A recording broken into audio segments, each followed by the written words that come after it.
This is CBY, Christian Broadcasting of Yakima, your local Christian television station, bringing to our valley quality Christian programming for more than 40 years.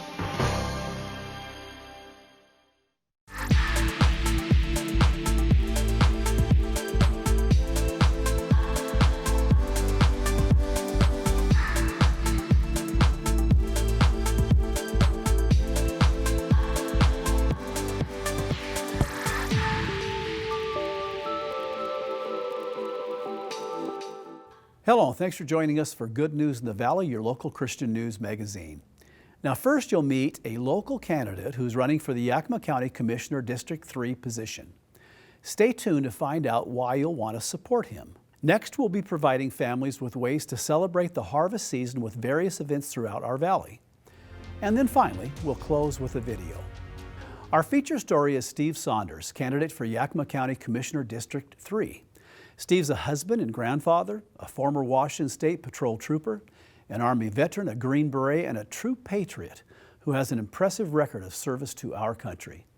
Let's now join Mike Kay as he visits with Steve Saunders. Well, thank you for joining us. Skip, I am super excited for you and your viewers to meet my friend Steve Saunders. Steve, thanks for joining us today. Thank you. Thanks for having me. Yeah. Steve, you're running for District 3 County Commissioner, correct? That is correct. All right, so I want to just get right into it. Tell the viewers about your background and your experience. So I am a father, a husband, a grandfather. I'm been a mentor for many years to lots of soldiers and people in our lives. I have a background in the military. I'm a retired Army Command Sergeant Major with 32 years of honorable and decorated service. I spent 4 years with the 2nd Ranger Battalion, 87 to 91. Then I went to the Washington State Patrol until 9/11. After 9/11, I went to the Special Forces Assessment and Selection course and was selected to attend training to become a Green Beret. Did that for the next, through the next 19 years, basically. So until I retired in 2019. I have experience in law enforcement, obviously with the State Patrol. I was also a town marshal for 2 years, so I understand small town politics a little bit when dealing with city councils and mayors and the county, things like that. Sure. And then extensive experience in emergency management. Was the National Guard liaison for the Adjutant General. Worked with almost 20 counties throughout Washington State for emergency management. Disaster preparedness like Cascadia Subduction Zone, fires, responded to lots of things like that, and was also part of the Seaburn Task Force, which is a chemical biological response force that is run underneath the Washington Army National Guard. Holy cow. Right? Wow. Stayed busy. Wow. Yeah. Well, you know, with your vast background, and I mean it is vast, and it's very impressive. Why do you think it's important for the position that you're running for? It is really important because I actually bring real world life experience. I've been out on the road. I've jumped out of airplanes into foreign countries.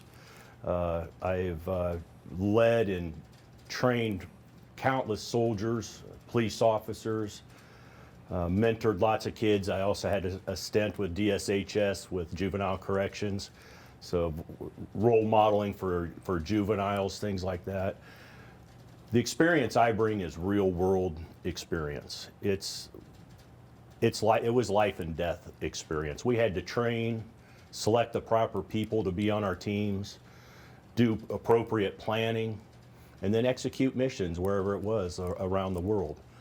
But at the same time, doing emergency management back here in the States and preparing and having people have the realizations of what they are really going to be up against in the time of a natural disaster, civil unrest, or just something crazy going on in your neighborhood is really important. And so I do bring that to the table. I bring that real world, real life experience to the table. You have a background of 30 plus years of planning, gathering the resources and executing. Correct. And then holding people accountable for the execution as well. Definitely the structures of leadership and management. My entire life has been public service in those lines. for Very sure. cool. So, do you think that your life experience, it's going to transfer over well to being a county commissioner? I mean, county commissioner is a very important role, and in our county, there's only 3. Right. You know, so having that experience, you know, do you think you're going to be able to work with the other commissioners and kind of garner that collaborative effort? I do, and I think the commissioners that are up for election right now, I will actually round that team out very well. I'm a no-nonsense, no excuses type of guy. I'm concerned of the same issues in our communities that all of everybody else is concerned in, that you're concerned in.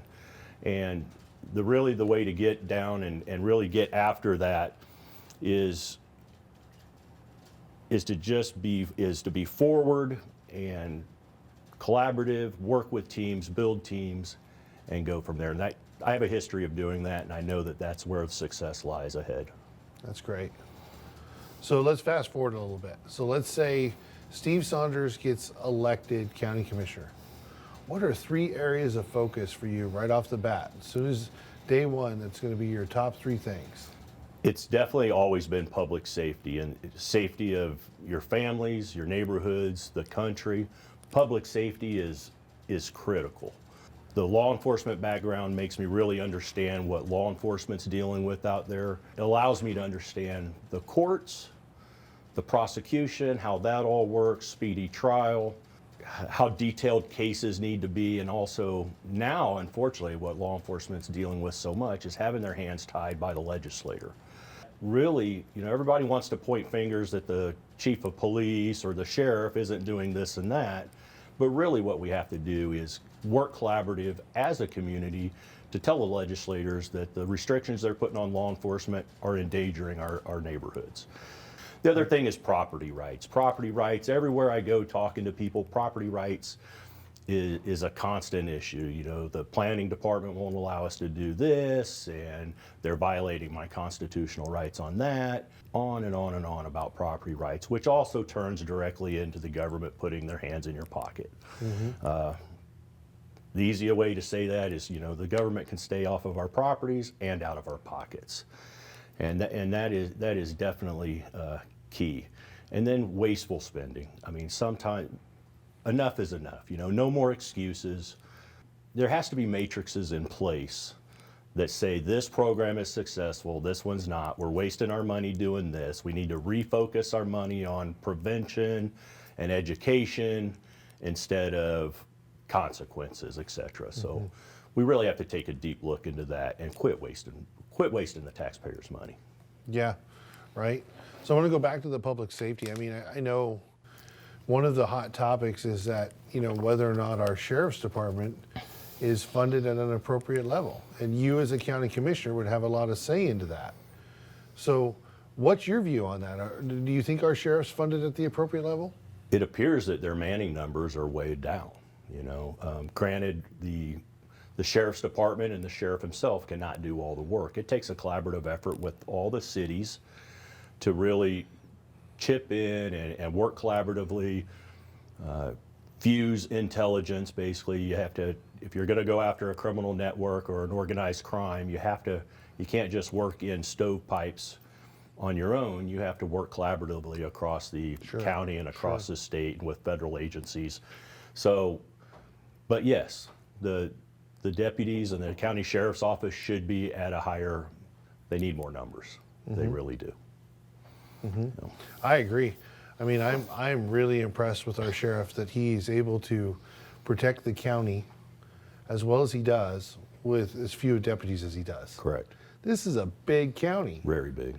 You know, and the other thing that really impresses me is, you know, and I'm sure you saw it too, that they just reached an agreement to ask for additional funding with the Yakima Nation, which is a big part of the district that you're going to be in as well. And so, how are you when you're elected going to be able to kind of help collaborate that with the nation? Do you have experience working with Yakima Nation? I do. I've worked with several of the Indian nations of the across the state, especially on the west side of the state.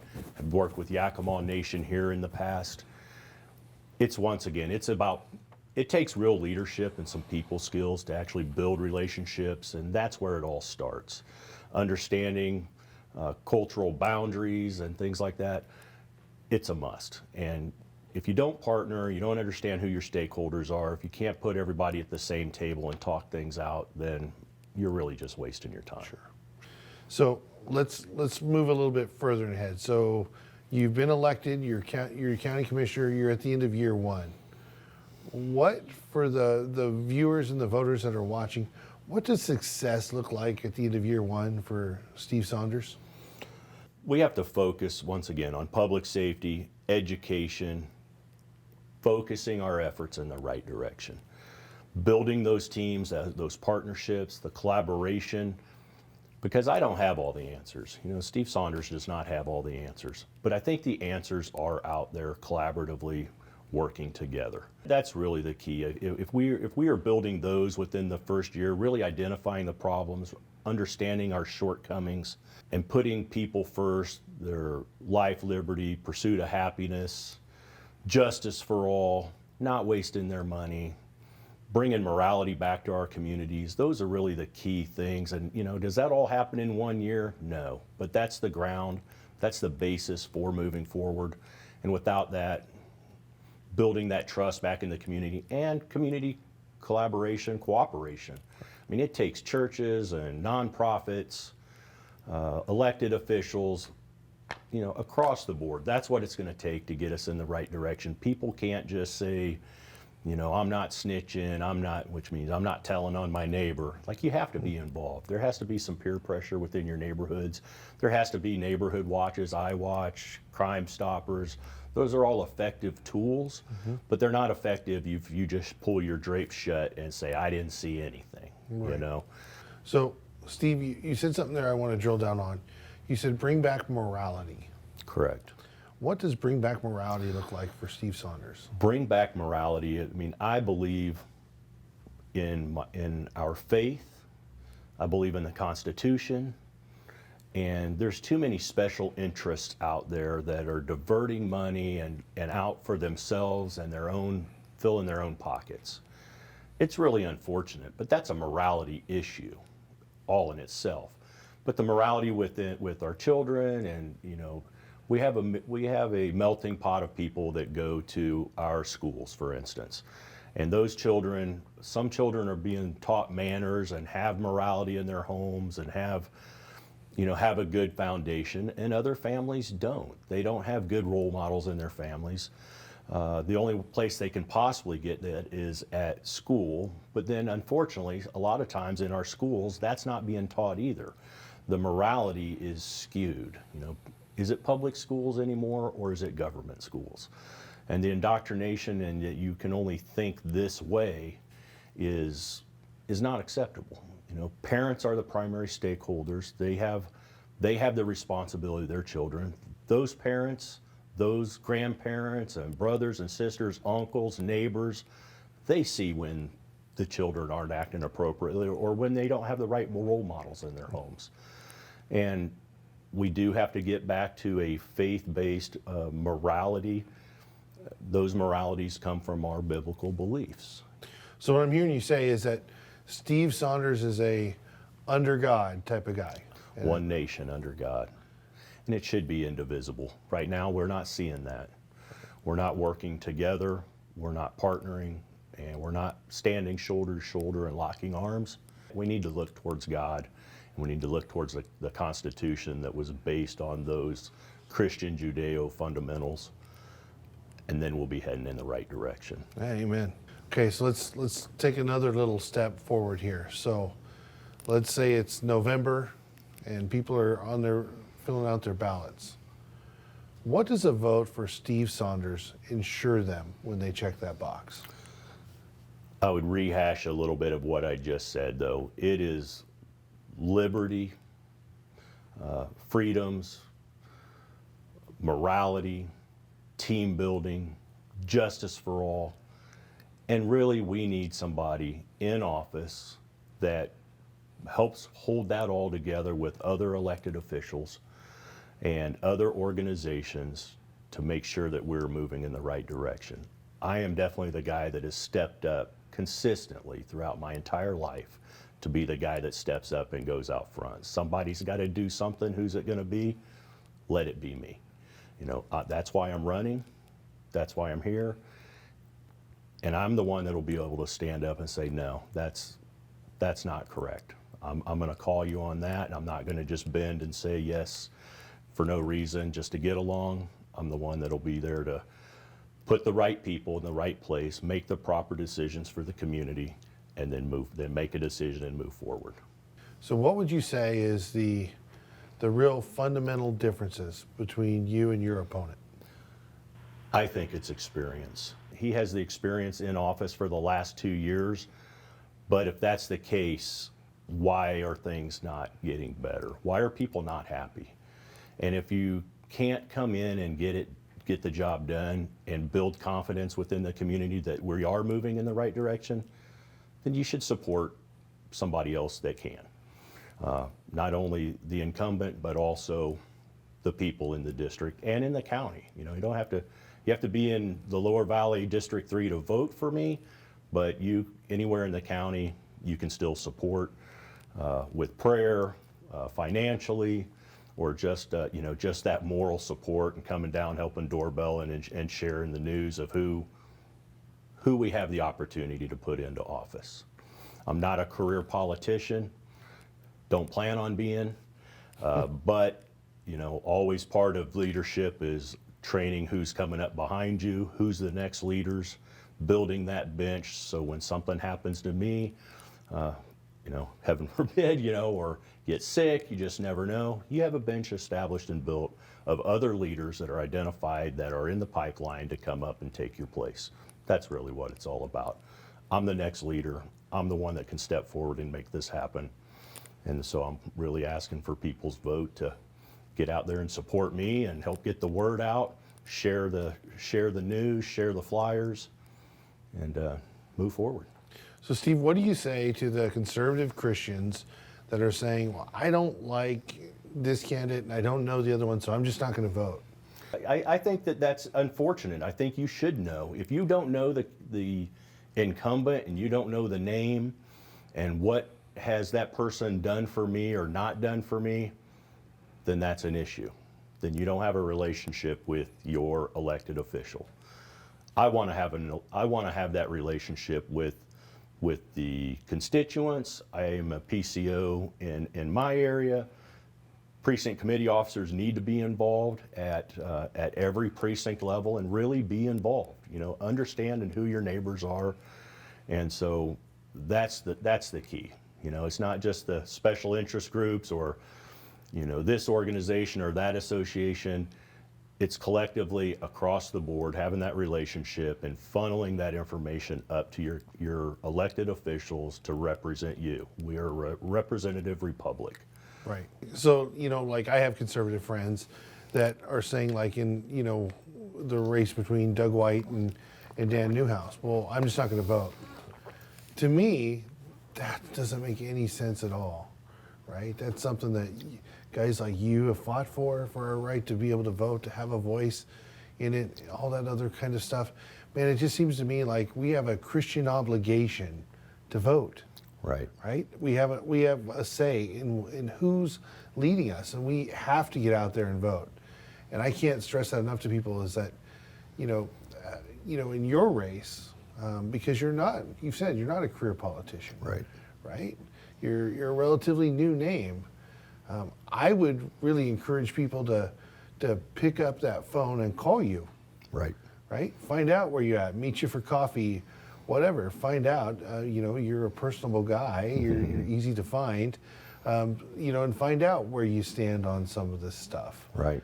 I think that's so crucial versus just simply saying, I'm not going to vote, what's it matter? Because, in the preliminaries, the voter turnout was 27%? Something like that, 27, 31, something like that. To me, that's heartbreaking. No, I mean, there's, being a veteran, we have lots of, especially veterans, it's kind of heartbreaking to run into veterans out there. They're like, I just don't play politics. I don't want to hear it. Like, so everything's good in your world? Mm-hmm. The country that you fought for is completely right on line, right where you want it to be. Well, no, not necessarily.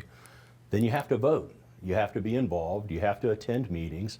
You have to encourage people that are capable of running for school board or city council to run for those offices, and then get out there and support them. You can't just sit on the sideline. Those days are over. You know, evil has taken root worldwide for sure, and now it's infiltrated even here in America. We have to be involved. We have to get out there and vote. We have to support each other. One person can't do it. I can't do it all by myself. Sheriff can't do it all by himself, or nor the police chiefs, you know, or anybody, any other organization for that matter. Once again, you have to stand shoulder to shoulder and lock arms, have faith, build morality back in the community, and work together to move in the right direction, period. Right. Well, Steve, thank you for your service, number one. Thank you. Appreciate it. You know, you've got a very impressive background. You know, I'm sure that the viewers are impressed having to hear a little bit more about it, and we wish you good luck in November. Okay. So thank you very much. Steve Saunders running for commissioner, spot number 3, or District 3, I guess is the correct term. District 3. And so again, Skip, Steve Saunders, District 3. Back to you, Skip. Thank you, Mike, for that story, and thank you, Steve, for putting your hat in the ring. And now for some fun-filled events for families to enjoy. There is family fun at Middleton Farm Fall Festival in Pasco. The farm is open every weekend in October on Sundays and Thursdays, noon to 6 p.m., Fridays and Saturdays, 10 a.m. to 8 p.m. General admission on Saturdays and Sundays is $18.95 per person. On Thursdays and Fridays, it's $15.95 per person. Kids ages 2 and under are free. Admission includes activities like trike races, the mountain jumping pillows, corn pit, tug-of-war, steer roping, tunnel slide, corn maze, and more. There's also food available for purchase. Also, there's a fireworks display on Saturday nights only. For more information, please visit middletonfarms.com. The trolley will be making runs for a 30-minute ride on Saturday, October 29th and Sunday, October 30th from 10 a.m. to 3 p.m. The trolley departs from the Yakima Valley Trolley Powerhouse Museum. Children will find treats and fun throughout that museum. Please call 509-248-5962 for more information. The Gisa Carousel of Dreams in Kennewick will be having thrill rides for kids on Monday, October 31st. Kids can come in costume and receive yummy candy and ride the Scarousel. For more information, please call 509-378-3257. Come to the Patch at Jensen Farms in Ellensburg, where families can experience real life on the farm. Open Thursday, September 24th through Sunday, October 30th from 10 a.m. to 4 p.m. The cost for children ages 2 to 15 is $13.50 and $11.50 for ages 16 and up. Admission includes corn maze, petting zoo, slide mountain, hay rides, trike course, and mini slides, and even more. Visit the website for more details. Thompson's Farms Pumpkin Patch in Natchez is a great place where kids can pick out their pumpkins straight from the patch. It's opened every weekend in October. There'll be pumpkin cannons, pig races, hay rides, a corn maze, and of course their famous pumpkin donuts will be available again for purchase. For prices and hours of operation, please visit the website. Join in the festivities by local businesses with Trunk or Treat for Kids in downtown Kittitas on Saturday, October 29th from 3 to 6 p.m. New Life Church will also be sponsoring a Harvest Carnival at the same time for families as well. Grace of Christ Church will be hosting a Trunk or Treat on Saturday, October 29th from 6 to 8 p.m. in the church parking lot. Kids are sure to receive loads of candy and have a great time. For more information, please contact the church. Bring the kids to a fun trunk or treat at West Valley Foursquare Church on Sunday, October 30th at 5 p.m. There'll be candy, popcorn, apple cider, and hot chocolate for families to enjoy. The church is located at 5802 Summit View Avenue, Suite 30 in Yakima. Kids will have a great time at this trunk or treat sponsored by Westside Church on October 26th from 5:30 to 7:30 p.m. For additional information about this kid-friendly event, please contact the church at 509-965-2800. Take the kids to a fun-filled trunk or treat sponsored by Yakima Bethel Church on Monday, October 31st from 5:30 to 7:30 p.m.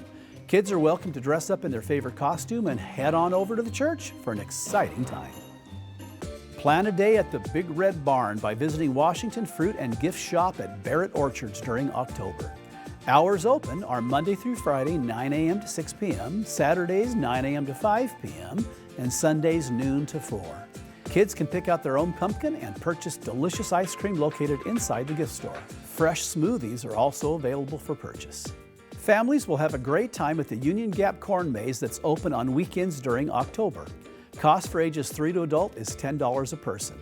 Open Fridays 4 to 11 p.m., Saturdays 11 a.m. to 11 p.m., and Sundays 11 a.m. to 5 p.m.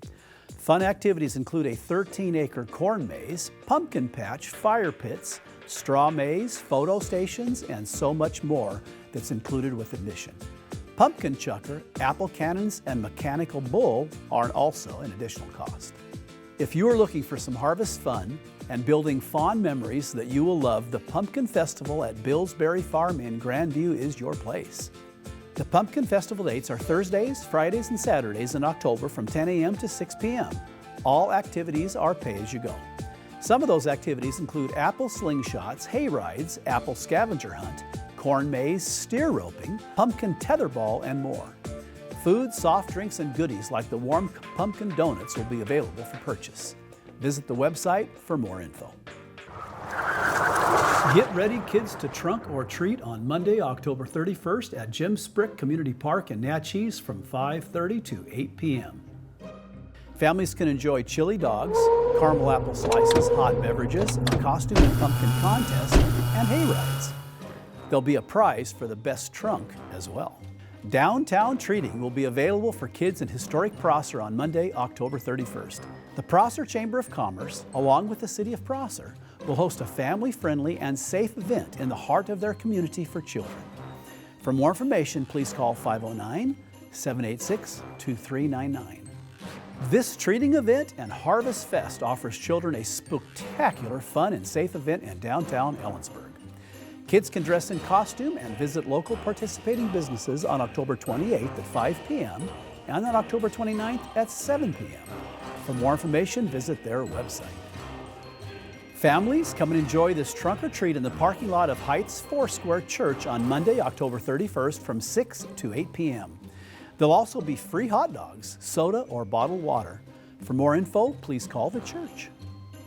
Enjoy a family-friendly, horse-drawn wagon ride or trail ride on horses through the beautiful vineyards of Red Mountain through October. Wagon rides are $10 per person. Trail rides on horses are $70 per adult and $50 per child. Picnic boxes and s'more kits are available to enjoy when you return. Fire pits are $10 per reservation, and you can secure your spot online. Come aboard and join the fun for a special fall treat on the Chehalis Central Railroad Pumpkin Train. There'll be a costume contest for ages 2 through 15 years of age, and kids will receive treats and a chance to hunt for their perfect pumpkin straight from the patch. Dates for departures include October 15th and 16th and October 22nd and 23rd. Times to choose from are 11 a.m., 1 p.m., or 3 p.m. Reservations are required and can be secured online. And before we close, this is just a reminder to vote. And vote pro-life, and pro-marriage, and pro-constitution. And don't vote for a party whose entire platform flies in the face of everything we believe as Christians. As a nation, we're at a crossroads of liberty and tyranny. And if we don't show up to vote and continue down this wrong road of socialism, we may never get this country back. Don't neglect your God-given right to vote for godly leaders. God help us all. Thank you for watching, and God bless America.